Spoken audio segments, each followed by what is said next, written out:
बिस्मिल्लाहिर्रहमानिर्रहीम। मुतल्लिक़ यानी तलाक़ देने वाले मर्द में दूसरी शर्त अक्ल है, यानी तलाक़ देने वाला आकिल शख्स होना चाहिए। बस अगर मजनून शख्स तलाक़ दे तो सही नहीं है, अगरचे उसका जुनून अदवारी हो, यानी जुनून अदवारी की तलाक़ उस वक्त सही नहीं है जब वो जुनून की हालत में हो। लेकिन अगर वो जुनून की हालत में नहीं है, दुरुस्त हालत में है, उस वक्त तलाक़ दे तो तलाक़ दुरुस्त है। आयतुल्लाह सिस्तानी फरमाते हैं कि मजनून दो किस्म के होते हैं। एक मजनून अदवारी उसे कहते हैं कि कभी उसकी हालत ठीक होती है, कभी जुनून की कैफियत में चला जाता है, यानी मजनून हो जाता है। और मजनून की दूसरी किस्म मुतब्बक वाली है, यानी ऐसा पागल और मजनून कि जो हर वक्त जुनून की हालत में ही रहता है, उसके ठीक होने के कोई चांसेस नहीं होते। तो ऐसा मजनून जो मुतब्बक है, इसकी तलाक़ सही नहीं है, तो इसके बाप दादा के लिए जायज़ होगा कि वो मजनून मुतब्बक की जानिब से तलाक़ जारी कर दें कि जिसके ठीक होने के कोई चांस नहीं है। लेकिन ये उस सूरत में दे सकते हैं जब इस मजनून की मसलहत जो बनती है उसकी रियायत करते हुए तब ये तलाक़ जारी कर सकते हैं। मसलन मजनून मुतब्बक को बहुत बड़ा माली नुकसान हो सकता है, या कोई और ऑप्शन या कोई और इशू हो सकता है, तलाक़ उसके फ़ायदे में हो तब ये तलाक़ दे सकते हैं।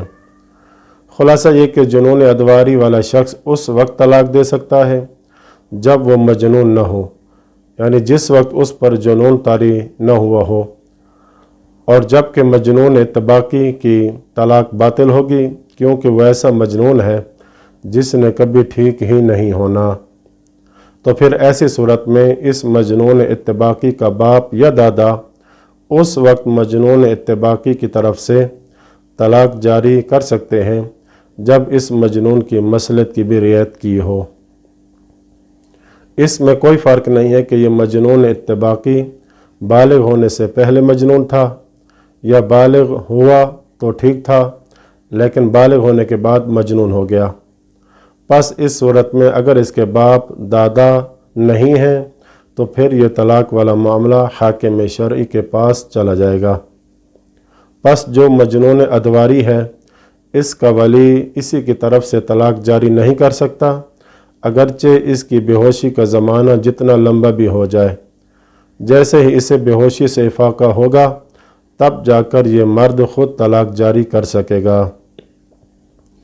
इसी तरह नशे वाले आदमी और वो शख्स जो बेहोशी की हालत में हो, यानी काफ़ी दिनों से बेहोशी की हालत में पड़ा है, ये भी उस वक्त ख़ुद तलाक़ देंगे जब नशे और बेहोशी से बाहर निकलेंगे, यानी सही हालत की तरफ जब तक न लौटें उस वक्त ये तलाक़ जारी कर सकते हैं।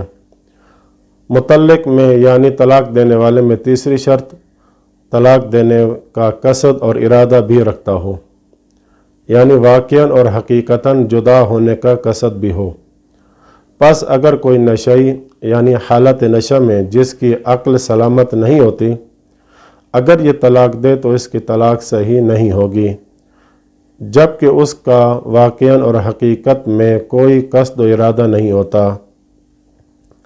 इसी तरह अगर कोई नींद में हो और अपनी बीवी से कहे कि मैंने तुझे तलाक़ दी, जबकि उसका अपना कसद और इरादा ही नहीं है और उसे ये भी नहीं पता होता कि मैं क्या कह रहा हूँ, ये तलाक़ दुरुस्त नहीं होगी।